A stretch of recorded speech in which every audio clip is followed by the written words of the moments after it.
Assalamualaikum warahmatullahi wabarakatuh. Selamat pagi anak-anak. Gimana kabar semuanya? Sehat? Siapa yang tidak hadir hari ini? Oke, Ibu absen dulu ya.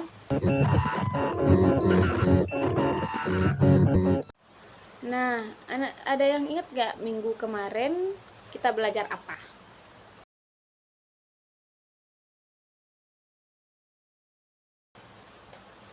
Oke, bagus Rizky. Ada yang masih ingat apa itu pendapatan?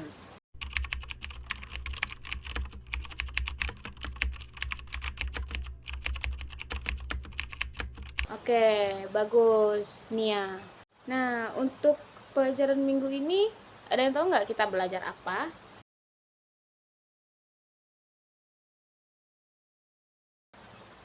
Ya, betul. Tentang BUMN sama BUMD.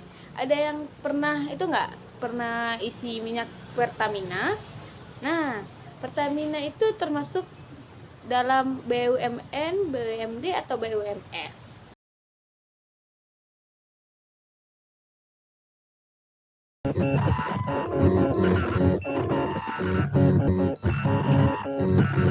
Badan usaha berdasarkan kepemilikannya dibagi menjadi 3, yaitu BUMN, BUMD, dan juga BUMS. Badan usaha milik negara atau BUMN adalah badan usaha yang seluruh atau sebagian modalnya dimiliki oleh negara melalui penyertaan secara langsung yang berasal dari kekayaan negara yang dipisahkan. Menurut Undang-Undang Nomor 19 Tahun 2003 Pasal 9, bentuk dari perusahaan BUMN dibagi menjadi 2, yaitu perusahaan umum dan perusahaan perseroan. Perusahaan umum atau yang biasa dikenal dengan perum adalah perusahaan milik negara yang 100% modalnya dimiliki oleh negara, berasal dari kekayaan negara yang dipisahkan, bergerak dalam bidang produksi, jasa, atau bidang ekonomi lainnya dengan tujuan utama yaitu melayani kepentingan umum sekaligus mencari keuntungan. Contoh dari perum sendiri yaitu ada Perum Pegadaian yang bergerak di bidang jasa keuangan berupa pegadaian. Kemudian ada Perum Damri yang bergerak di bidang transportasi darat. Ada juga Perum Peruri di bidang percetakan uang rupiah, Perum Bulog yang bergerak di bidang logistik, Perumnas yang bergerak di bidang perumahan yang layak bagi masyarakat menengah ke bawah, kemudian ada Perum Perhutani yang mengelola sumber daya hutan negara di Pulau Jawa dan juga Madura. Perusahaan perseroan. Perusahaan perseroan atau persero adalah perusahaan negara yang modal atau sahamnya paling sedikit 51% dimiliki oleh pemerintah. Dalam kata lain, yaitu sebagian besar modalnya dimiliki oleh pemerintah. Persero bergerak di bidang produksi dengan tujuan memperoleh keuntungan atau laba. Contoh dari perusahaan perseroan adalah PT PLN, Pertamina, Bank BNI, Bank BRI, Pelindo, Jasa Marga, Telkom Indonesia, PT Pos Indonesia, PT Kereta Api Indonesia, dan PT Krakatau Steel. Jadi, dapat kita simpulkan perbedaan dari perum dan juga persero. Yang pertama, pada modal. Jika di perum, sepenuhnya milik negara. Jika persero, modalnya minimal 51% milik negara, sedangkan sisanya dapat dimiliki oleh swasta nasional ataupun asing. Pada tujuan, perum memiliki tujuan menyediakan pelayanan publik, sedangkan persero tujuan utamanya adalah mencari keuntungan.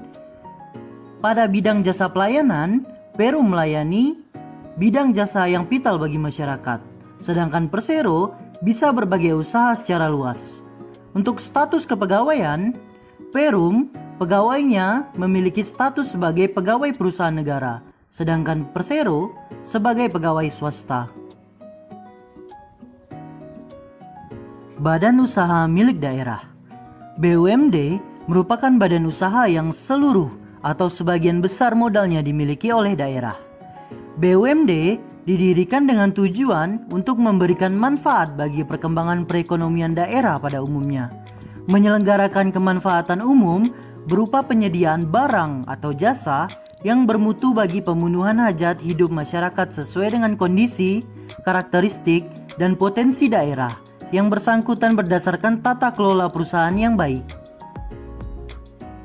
Adapun contoh badan usaha milik daerah yang ada di daerah Kalimantan Barat adalah yang pertama PT Jam Krida yang merupakan kegiatan usaha di bidang penjaminan kredit usaha bagi usaha kecil menengah dan koperasi atau UMKMK. PT Bank Kalbar bergerak di bidang jasa keuangan berupa bank, Perusda Aneka Usaha Provinsi Kalimantan Barat. Kemudian pada badan usaha milik daerah di Kota Pontianak terdapat PDAM Tirta Katulistiwa yang merupakan BUMD yang bergerak di bidang air bersih. Badan usaha milik swasta. Di Indonesia terdapat beragam jenis badan usaha milik swasta. Kesemuanya mempunyai peranan yang cukup penting dalam perekonomian Indonesia. Badan usaha ini seluruh modalnya dimiliki oleh pihak swasta, baik secara perorangan maupun persekutuan. Bentuk badan usaha milik swasta yang pertama adalah badan usaha perseorangan. Badan usaha perseorangan adalah suatu bentuk badan usaha yang hanya didirikan oleh satu orang.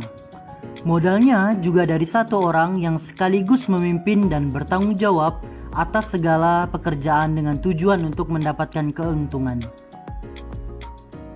Yang kedua, ada firma. Firma adalah persekutuan dua orang atau lebih untuk mendirikan dan menjalankan suatu perusahaan di bawah nama bersama, dan masing-masing sekutu atau anggota memiliki tanggung jawab yang sama terhadap perusahaan. Tanggung jawab sekutu tidak terbatas sehingga tidak ada pemisahan antara kekayaan perusahaan dan kekayaan pribadi atau pripe. Apabila perusahaan menderita kerugian, maka seluruh kekayaan pribadi dapat dijaminkan untuk menutup kerugian firma. Bentuk yang ketiga adalah persekutuan komanditer atau yang kita biasa kenal dengan SIPI, adalah persekutuan dua orang atau lebih untuk mendirikan usaha di mana satu atau beberapa orang sebagai sekutu yang hanya menyerahkan modal dan sekutu lainnya menjalankan perusahaan. Jadi, di dalam persekutuan komanditer dikenal dua sekutu. Yang pertama sekutu aktif atau sekutu bekerja atau sekutu komplementer, yaitu sekutu yang berhak memimpin perusahaan. Yang kedua, ada sekutu pasif atau sekutu tidak bekerja atau sekutu komanditer, yaitu sekutu yang hanya menyerahkan modalnya saja. Bentuk yang keempat adalah perseroan terbatas. Perseroan terbatas adalah suatu persekutuan yang memperoleh modal dengan mengeluarkan sero atau saham, di mana setiap orang dapat memiliki satu saham atau lebih, serta bertanggung jawab sebesar modal yang diserahkan. Mendirikan PT harus dengan akta notaris dan izin persetujuan dari Menteri Kehakiman, serta diumumkan dalam berita lembaran negara, sehingga PT berbentuk badan hukum yang sah dan legal. Adapun contoh badan usaha milik swasta adalah PT Indofood yang bergerak di bidang makanan, Samsung dan Apple yang bergerak di bidang teknologi, Yamaha yang bergerak di bidang penyediaan motor, Indosat Ooredoo dan Tri yang bergerak di bidang jasa pelayanan telekomunikasi, ada JNE Express yang bergerak di bidang penyaluran barang, kemudian ada Bank BCA yang bergerak di bidang jasa keuangan. Nah, untuk selanjutnya mungkin Ibu akan bagi kelompok. Satu kelompok yaitu 3 orang. Nah, kalian bisa untuk tugasnya yaitu mengamati lingkungan sekitar. Apakah di sekitar lingkungan kalian itu terdapat badan usaha atau perusahaan, baik itu BUMN, BUMD atau BUMS. Kalian bisa cari pengertian dari BUMD itu sendiri. Nanti kalian jabarkan tentang badan usaha apa yang ada di sekitar tempat kalian tinggal.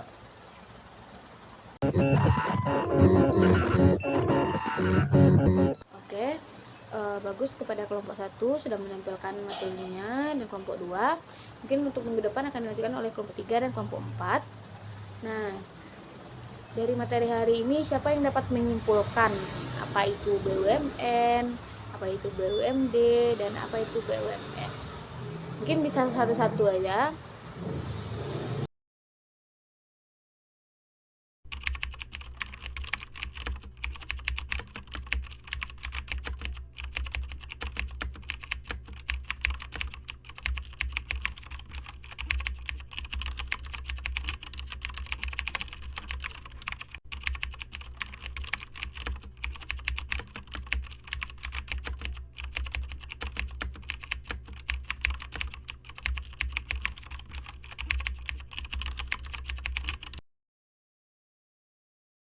Oke, terima kasih sudah menunjukkan ya, betul seperti kata teman Ananda tadi, BUMD yaitu berada di bidang negara, BUMD untuk daerah, dan swasta milik perseorangan. Oke, mungkin sekian materi untuk hari ini yang dapat Ibu sampaikan. Untuk minggu depan silakan dibaca kembali materi tentang BUMN, BUMD, dan BUMS, karena kita masih mempelajari materi ini minggu depan. Sekian untuk hari ini. Assalamualaikum warahmatullahi wabarakatuh.